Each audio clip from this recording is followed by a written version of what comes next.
Hello दोस्तों, welcome to producer अड्डा। दोस्तों, हम यहाँ बात करने वाले हैं आज टेस्ट नंबर 7वें की। जैसा कि आपको मालूम है कि हम लोग यहाँ पे लगातार मनोविज्ञान यानी साइकोलॉजी का टेस्ट दे रहे हैं और यहाँ पे 6 टेस्ट आपका हो चुका है। अगर आपने अभी तक नहीं देखा है तो कमेंट बॉक्स में आपको पिन किया हुआ लिंक मिल जाएगा, आप जाकर वहाँ से देख सकते हैं। क्योंकि यहाँ पे आपके सभी मोस्ट इम्पॉर्टेंट क्वेश्चंस हैं जो कि आपके 20 अगस्त वाले एग्ज़ाम में काम आने वाले हैं। जो आपका एग्ज़ाम है 20 अगस्त को है, आपको पता ही है।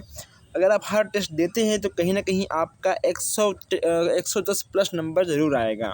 आप कोचिंग कहीं भी करते हो या फिर आप खुद से पढ़ते हो, आप कोचिंग करते हो offline, online, paid class, free में, अच्छी बात है। लेकिन टेस्ट आपको देना है तो हमारे साथ देना है, क्योंकि यहाँ पे आपको बहुत ही वेरी मोस्ट इम्पॉर्टेंट क्वेश्चंस हैं मिलने वाले हैं।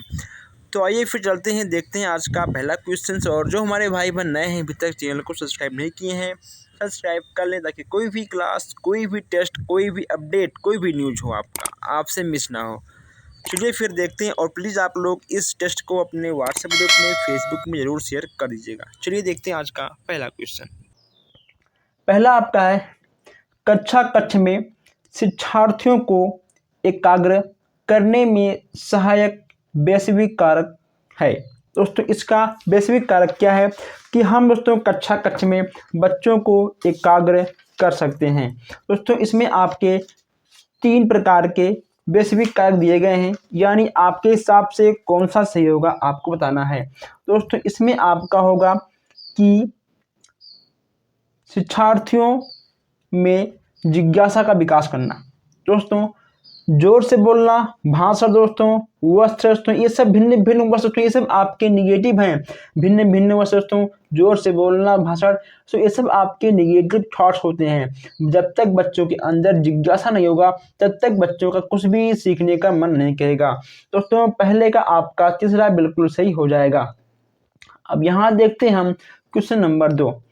किसी बालक के व्यवहार के निर्धारण के संदर्भ में निम्नलिखित में से कौन सा व्यवहार उत्तम है।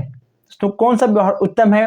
दूसरे का आपका पहला बिल्कुल सही हो जाएगा। यानी जब बालक के सम्मुख अनेक प्रेरक हो तो उनमें से कुछ अधिक प्रभावी होते हैं। दोस्तों, दूसरे का आपका पहला बिल्कुल सही हो जाएगा। अब यहाँ हम बात करते हैं तीसरे की। दोस्तों, यहाँ हम लेकर बात करते हैं अब तीसरे की। आखिर आपके तीसरे क्वेश्चंस में क्या कुछ दिया गया है। तीसरे में आपका है, खाली स्थान नैतिक विकास की अवस्था का सिद्धांत प्रतिपादन किया था। दोस्तों, नैतिक विकास के सिद्धांत का प्रतिपादन किसने किया था? बहुत ही आसान क्वेश्चन दोस्तों, कोहलबर्ग जी ने आपके नैतिक विकास की अवस्था का सिद्धांत का प्रतिपादन किया था। अब यहाँ हम दोस्तों देखते हैं चौथा, एक अध्यापक को महत्व देना चाहिए। एक अध्यापक को दोस्तों महत्व देना चाहिए। इसमें दोस्तों आपका होगा सभी को समान रूप से। अगर दोस्तों आप एक अध्यापक हो दोस्तों, आपको जाति के छात्रों को, ओके दोस्तों इसमें आपको दोस्तों कुछ भी जाति का भेदभाव नहीं करना है।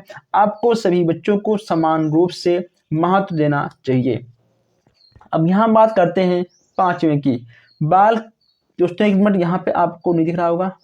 दोस्तों, बाल केंद्रित शिक्षा के समर्थक के तौर पर आपके अनुसार निम्नलिखित में से किसका महत्व सर्वाधिक है? दोस्तों, आपको बताना है कि किसका महत्व सर्वाधिक है। दोस्तों, चारों को इसके दोस्तों आकर्षण, दोस्तों जहाँ पे आपको दिख जाए दोस्तों आकर्षण और दोस्तों भव्य, ओके दोस्तों, दायरा, ये सब आपके निगेटिव थॉट्स हैं। दोस्तों, आपका पहला बिल्कुल सही हो जाएगा। शिक्षक बालक के व्यक्तित्व का कहाँ तक विकास कर पाना, ओके दोस्तों, शिक्षक बालक के व्यक्तित्व का कहाँ तक विकास कर पाता है, ओके दोस्तों, पहला आपका बिल्कुल सही हो जाएगा 5वें का। अब हम चलते हैं, देखते हैं 6वें क्वेश्चन। बालक के समाजीकरण में अध्यापक की भूमिका को निर्देशित नहीं करता है।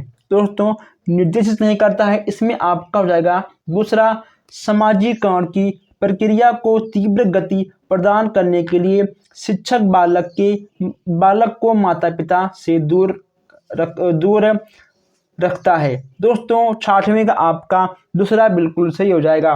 दोस्तों हम यहाँ पर आपको बता दें बहुत पहले ही, दोस्तों हम यहाँ पर आपके केवल क्वेश्चन आंसर पर बात करने वाले हैं।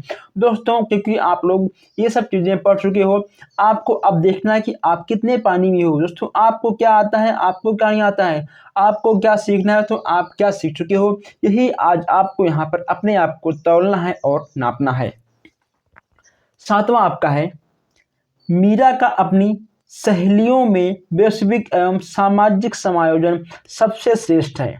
आपके अनुसार इसका कारण क्या हो सकता है? 7वें में आपको बताना है। इसमें दोस्तों आपका हो जाएगा मीरा की भाषा बहुत ही आकर्षण है।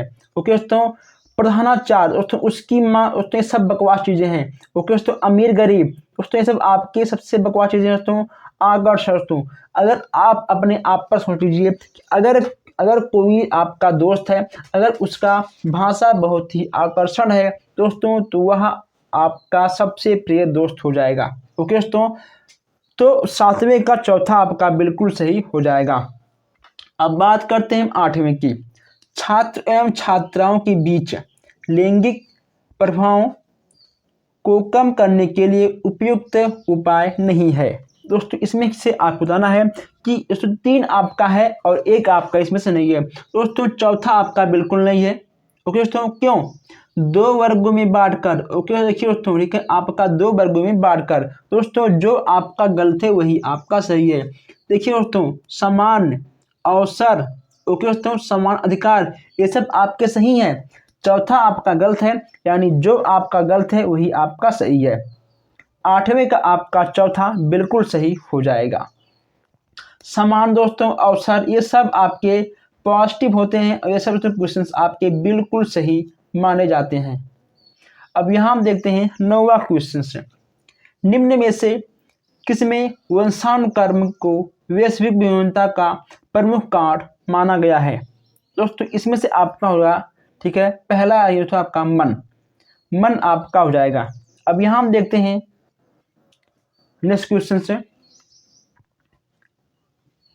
वह आकलन जो विद्यालय परिषदों के दिशा निर्देशों के आधार पर तो किया जाता है, किंतु बोर्ड स्तर पर नहीं कहा जाता है।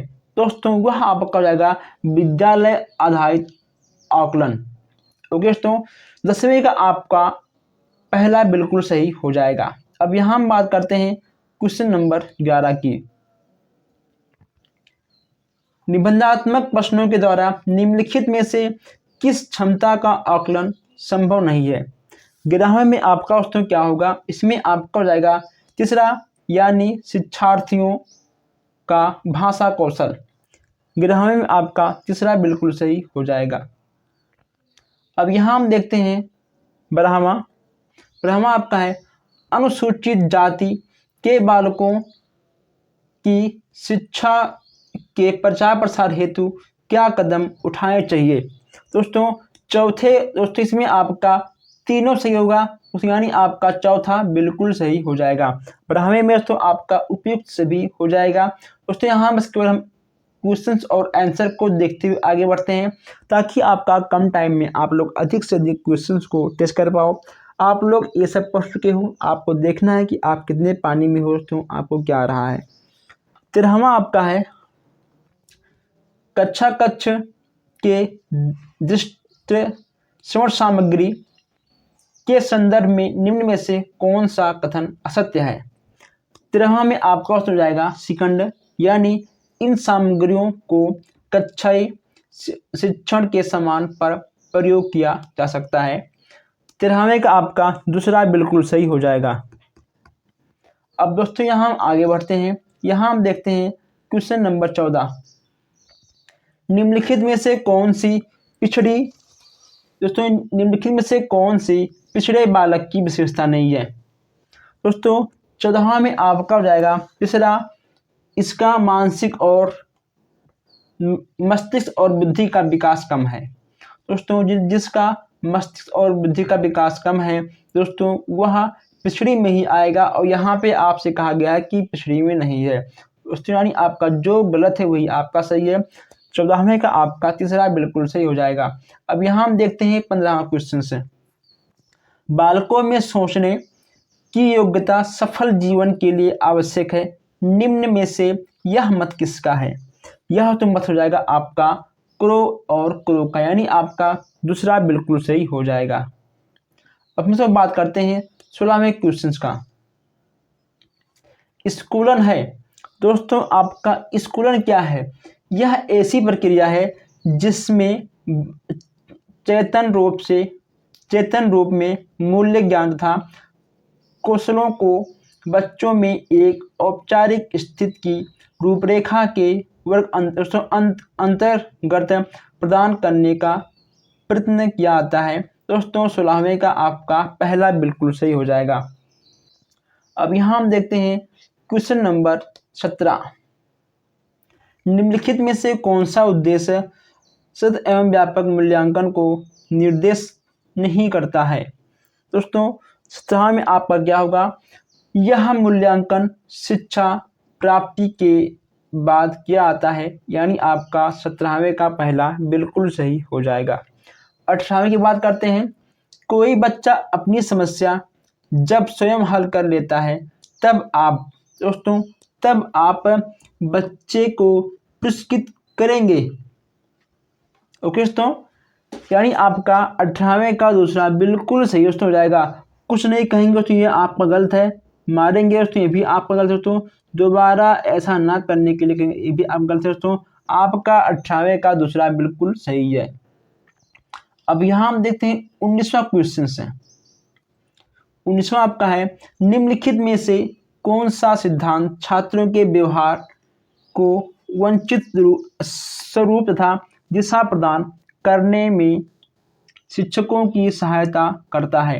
दोस्तों 19वां में आपका दूसरा बिल्कुल सही हो जाएगा दोस्तों, प्रयास एवं त्रुटि का सिद्धांत। अब यहां हम देखते हैं क्वेश्चन नंबर 20। संवेग व्यक्ति की उत्तेजित दशा है, यह कथन किसका है? बहुत ही आसान दोस्तों क्वेश्चन है, वुडवर्थ है। ओके दोस्तों, संवेग व्यक्ति की उत्तेजित दशा है, यह कथन है वुडवर्थ महोदय का। आगे बढ़ते हैं हम लोग। दोस्तों हम लोगों ने यहाँ पर 20 क्वेश्चंस कर लिए हैं, लेकिन आप लोग शेयर तो करते नहीं दोस्तों। आप लोग शेयर कर दिया करिए, वीडियो को लाइक करिए, जो हमारे भाई बहन और चैनल को सब्सक्राइब करें। दोस्तों ये सब हम आपके लिए कर रहे हैं ताकि आप लोग जान पाओ कि आप लोगों ने कितना पढ़ा है और कितना अभी आप लोगों ने छोड़ा है। दोस्तों अभी कुछ दिन का टाइम है, आप फिर से छूटे हुए चीज़ों को पढ़ सकते हो। 21 दोस्तों आपका है, एक शिक्षक होने के नाते आप सामाजिक शिक्षण को क्यों महत्व मानते हैं? बच्चों के सामाजिकरण में सहायता होता है। क्योंकि दोस्तों जब हम सामाजिक शिक्षण को महत्व देंगे तभी बच्चों के सामाजिकरण में सहायता देखा जाएगा। अब यहाँ हम बात करते हैं 22 क्वेश्चंस की।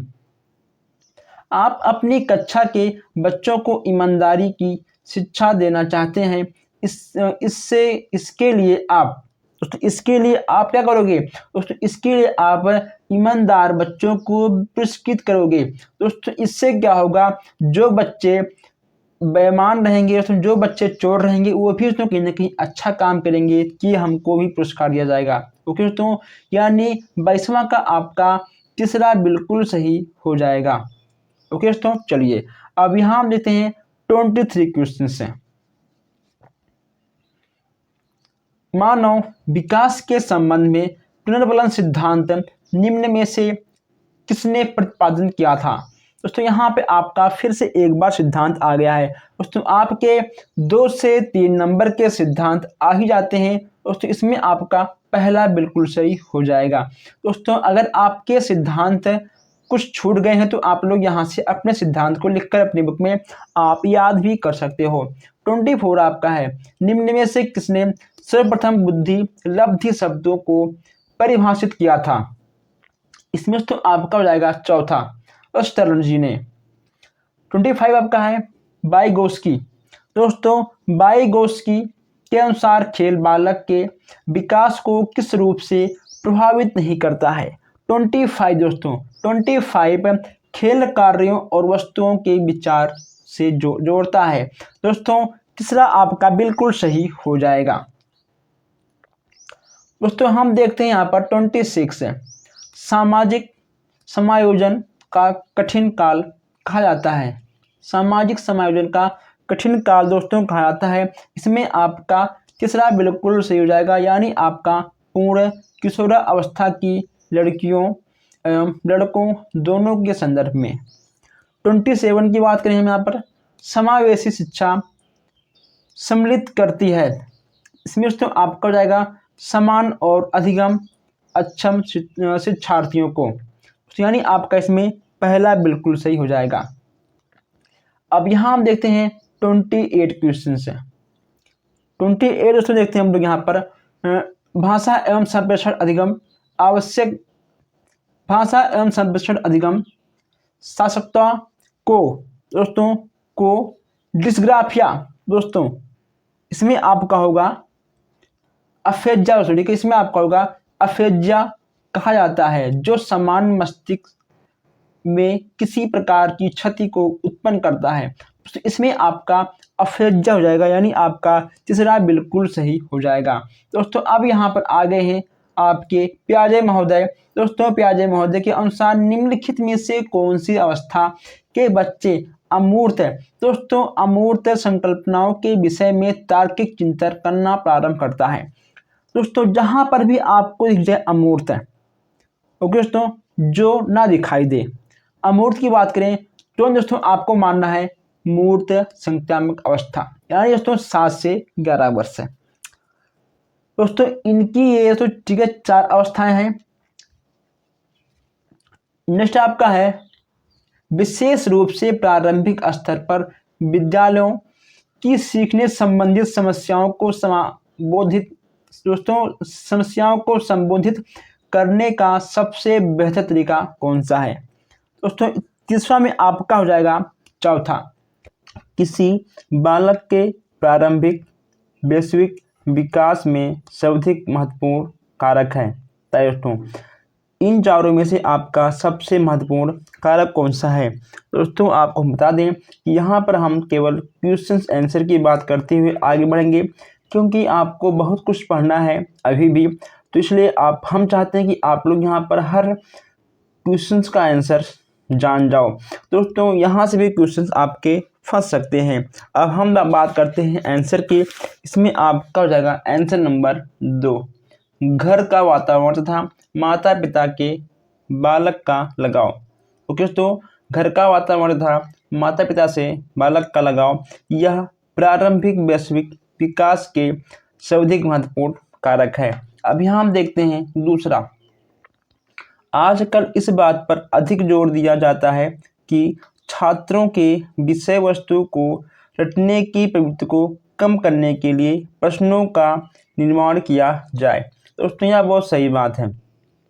किस प्रकार के प्रश्नों से बालक में रटने की प्रवृत्ति को बढ़ावा मिलता है, यहाँ पे आपको बताना है कि किस प्रकार के प्रश्नों से बालक को रटने की प्रवृत्ति की विकास होती है। अतिलिखितीय प्रश्न, वस्तुनिष्ठ प्रश्न, निबंधात्मक या फिर वैकल्पिक। दोस्तों आपको बता दें कि निबंधात्मक प्रश्न से बालक को रटने की कोई भी आवश्यकता नहीं होती है।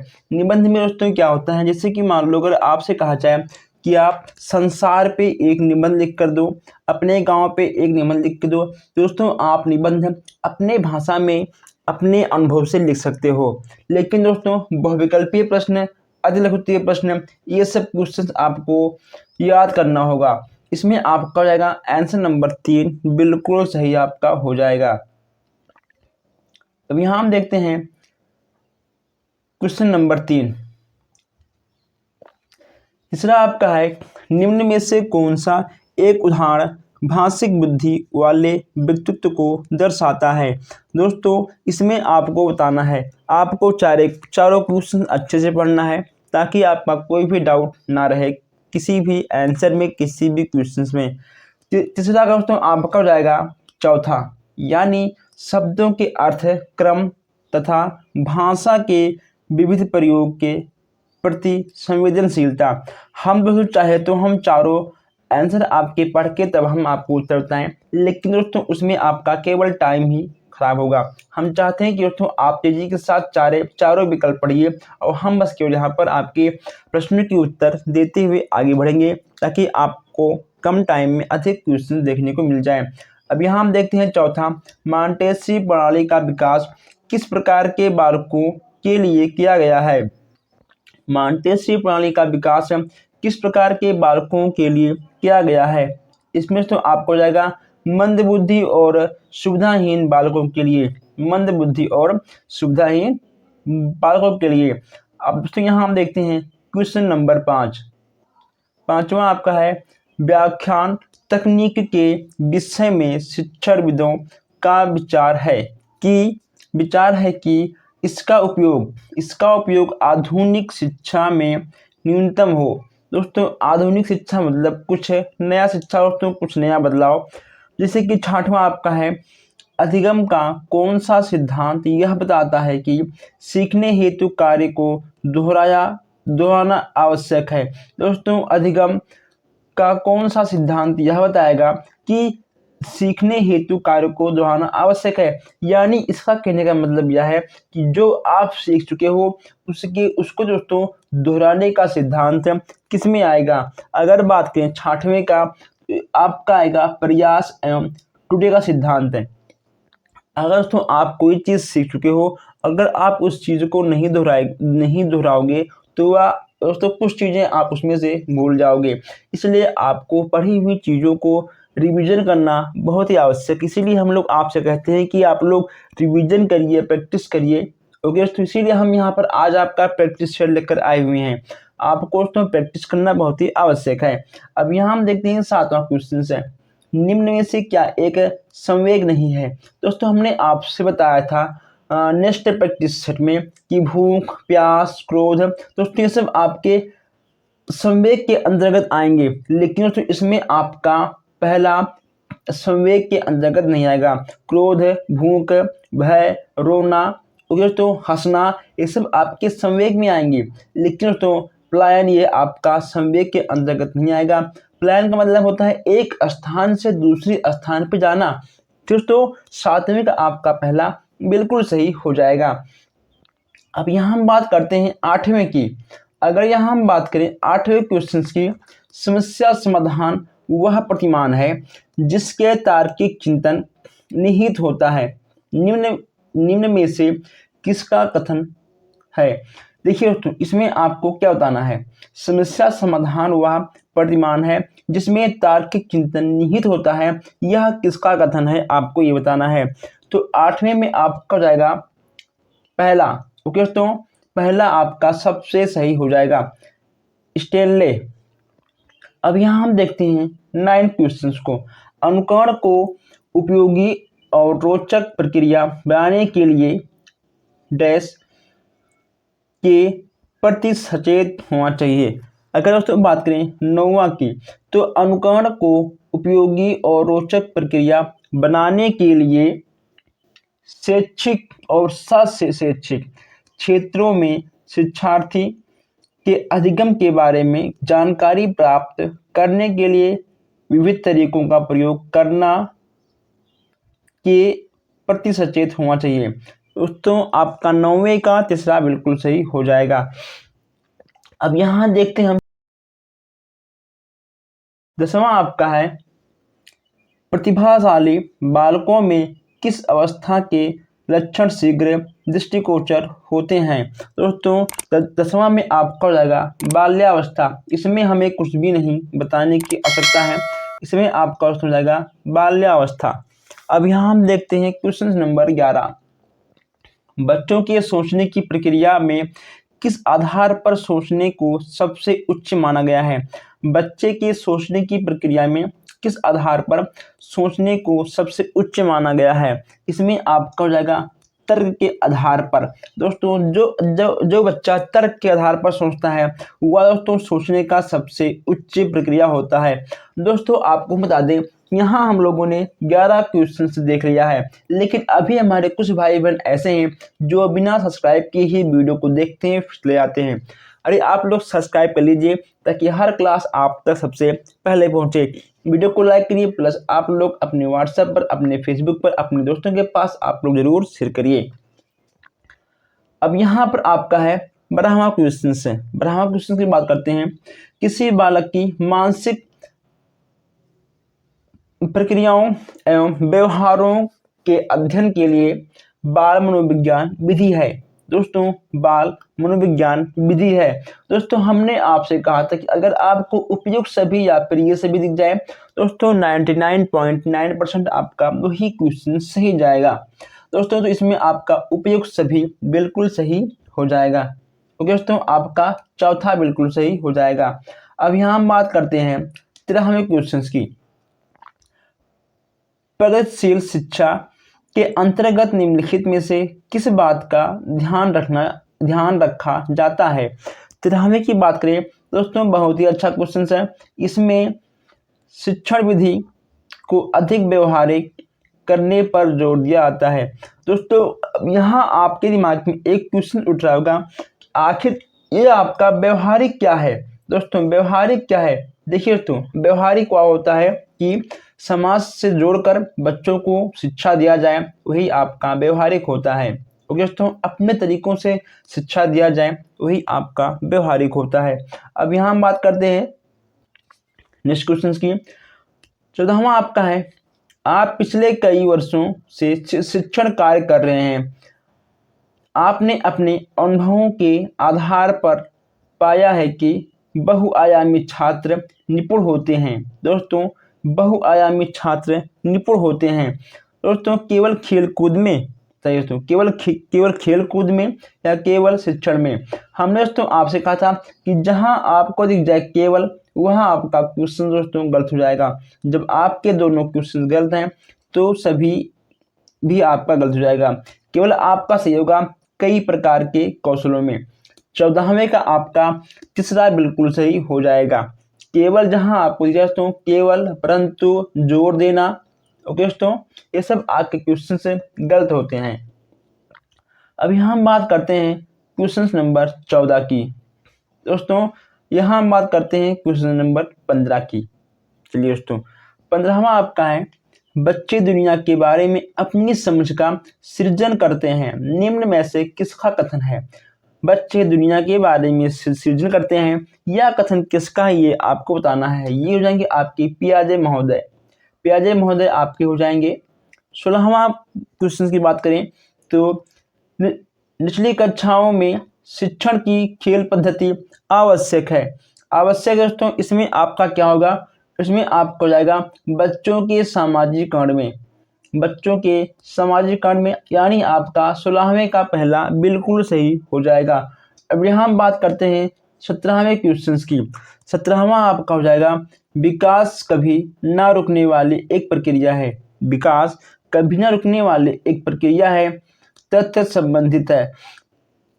17वें में आपका हो जाएगा तीसरा, विकास कर्म की, दोस्तों तीसरा आपका हो जाएगा विकास कर्म की एक रूपता के सिद्धांत से। 17वें का आपका तीसरा बिल्कुल सही हो जाएगा। अब यहाँ हम लगे हाथ देख लेते हैं 18वें क्वेश्चन को भी।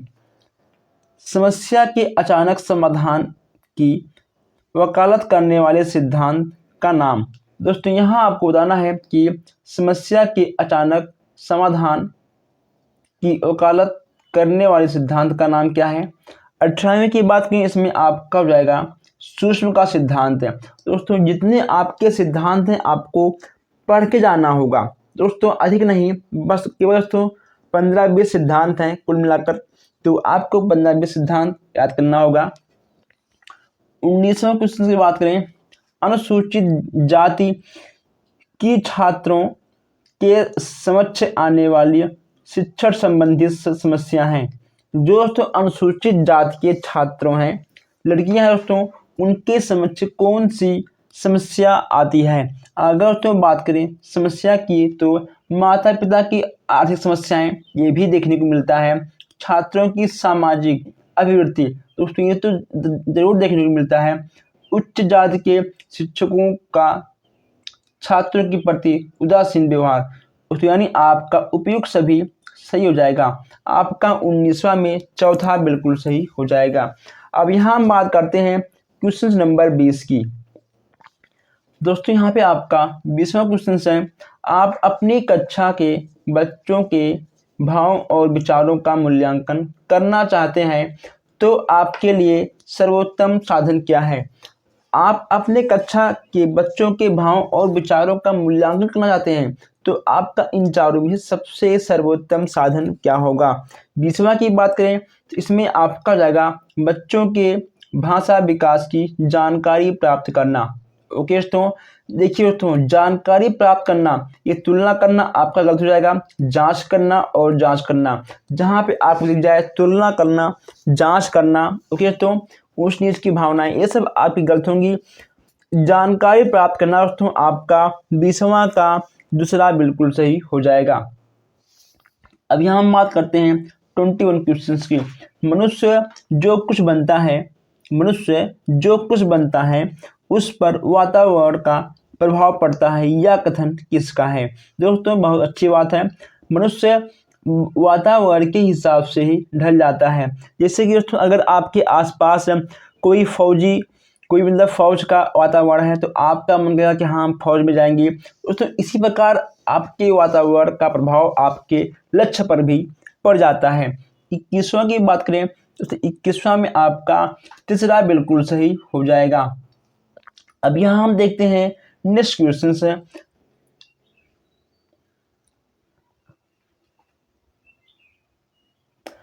22 आपका है, ब्रूनर के संज्ञानात्मक विकास सिद्धांत के अनुसार शिशु अपनी मानसिक अनुभूतियों को किस प्रकार प्रदर्शित नहीं करता है। अब यहाँ पे आपको बताना है कि आखिर इसका क्या होगा। दोस्तों भाषा द्वारा, इसमें आपको जाएगा नंबर 3। अब दोस्तों यहाँ पर हम लोग 22 क्वेश्चन देख चुके हैं। अब यहाँ हम पहुँचने वाले हैं नेक्स्ट क्वेश्चन की तरफ। दोस्तों हम आपको बताते हैं कि जितने आपके विकार हैं, हम आपके सारे विकार को करवा चुके हैं। हमने आपको सारे विकार अच्छे से समझाए भी थे। दोस्तों इसमें आपका हो जाएगा, देखिए दोस्तों, पढ़ने अक्षमता, यहाँ पर आपको दिख जाए पढ़ने में दोस्तों आपका हो जाएगा डिसलेक्सिया। ओके दोस्तों, डिसलेक्सिया आपका हो जाएगा। और अगर दोस्तों बात करें डिसकैलकुलिया दोस्तों आपका गणित में आएगा, जहाँ पर दोस्तों आपसे तुलना पूछ ले, अंक पूछ ले, जोड़ घटाना गुणा भाग, दोस्तों ये सब आपके डिसकैलकुलिया के अंतर्गत आएंगे। अगर दोस्तों बात करें डिस्ग्राफिया की, डिस्ग्राफिया आपका आएगा लिखने संबंधित विकार में। हम आपके सारे विकार को हम आपको अच्छे से समझा चुके हैं, आपको उसका वीडियो नीचे मिल जाएगा। अब यहाँ हम देखते हैं 24, समावेशी कक्षा से तात्पर्य है। दोस्तों समावेशी कक्षा से तात्पर्य है जहाँ पर भी आपको दिख जाए समान, वही आपका बिल्कुल सही हो जाएगा। देखिए दोस्तों आपका समान कहाँ पर है, समान और अधिगम अक्षम शिक्षार्थियों की संयुक्त कक्षा। दोस्तों यानी आपके जितने भी छात्र हैं दोस्तों, अगर वो किसी भी विकार से दोष हैं, उन सबको एक समान कक्षा में एजुकेशन देना, वह आपका समावेशी कक्षा के अंतर्गत आएगा।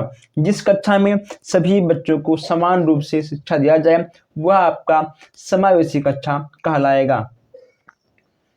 अब यहाँ देखते हैं 25 क्वेश्चन है। निम्न में से क्रियात्मक बुद्धि परीक्षण आपका क्या होगा। 25 में आपका हो जाएगा घन रचना परीक्षण, यानी आपका 21वां दोस्तों 25 का दूसरा बिल्कुल सही हो जाएगा। 26 की बात करें, 26 पियाजे के अनुसार किस अवस्था में बालक के प्रतीकात्मक विचार विकसित हो जाते हैं। 26 की बात करें, इसमें तो आपका जाएगा पूर्ण संक्रामक अवस्था, तो इसमें आपका दूसरा बिल्कुल सही हो जाएगा। अब यहाँ दोस्तों हम बात करते हैं 27 क्वेश्चंस की। 27 क्वेश्चंस की बात करते हैं हम लोग यहाँ पर। बाल केंद्रित शिक्षा का उद्देश्य क्या है। अब दोस्तों बाल के शिक्षा का उद्देश्य क्या है, आप लोगों ने इस क्वेश्चन को कई बार पढ़ा होगा, देखा होगा, समझा होगा, लेकिन हम यहाँ पर आपको बता दें इसमें दोस्तों आपको हो जाएगा शिक्षार्थियों के आधार बिंदु मानकर शिक्षा की व्यवस्था करना। अभिभावक को आधार बिंदु दोस्तों गलत है, विद्यालय को, शिक्षक को दोस्तों। बाल केंद्र में हमेशा दोस्तों बालक ही आगे रहेगा, ठीक है दोस्तों, हमेशा आपका बालक ही आगे रहेगा। 27 में आपका दूसरा बिल्कुल सही हो जाएगा। अब यहाँ हम बात करते हैं 28 क्वेश्चंस की। 28 आपका क्या है, देखिए दोस्तों 28 आपका है पाठ्यक्रम से शिक्षा को क्या लाभ होता है। पाठ्यक्रम से शिक्षक को दोस्तों पाठ्यक्रम से शिक्षक को क्या लाभ होता है। 28 का आपको हो जाएगा कि शिक्षक को कक्षा में क्या पढ़ाना है, क्या ज्ञान हो सकता है। दोस्तों शिक्षक को कक्षा में क्या पढ़ाना है, इसका ज्ञान उसको हो सकता है। एक शिक्षक को पाठ्यक्रम से यही लाभ होगा, उसे क्या पढ़ाना है उसका ज्ञान उसको हो जाएगा। अब यहाँ हम बात करते हैं 29 की। टर्मन के अनुसार मानसिक रूप से विकलांग बालक कहलाते हैं। मानसिक रूप से विकलांग बालक टर्मन के अनुसार तो मानसिक बालक विकलांग रूप से क्या कहलाते हैं, तो इसमें आपका हो जाएगा 29 में चौथा। दोस्तों 70 से कम बुद्धि लब्धि वाले छात्र वे मानसिक रूप से विकलांग बालक कहलाते हैं टर्मन महोदय के अनुसार। 29 का आपका चौथा बिल्कुल सही हो जाएगा। ओके दोस्तों, चलिए अब यहाँ हम बात करते हैं बोलने के दोष से संबंधित नहीं है।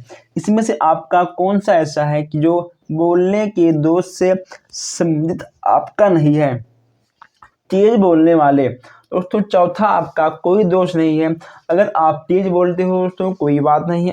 अगर आपके कोई सवाल हो, कोई डाउट हो, अगर आप पे कोई सुझाव हो तो आप लोग कमेंट बॉक्स दीजिए। कमेंट बॉक्स आप सबके लिए है, आप लोग अपने क्वेश्चंस को हमसे कमेंट बॉक्स में पूछ सकते हो।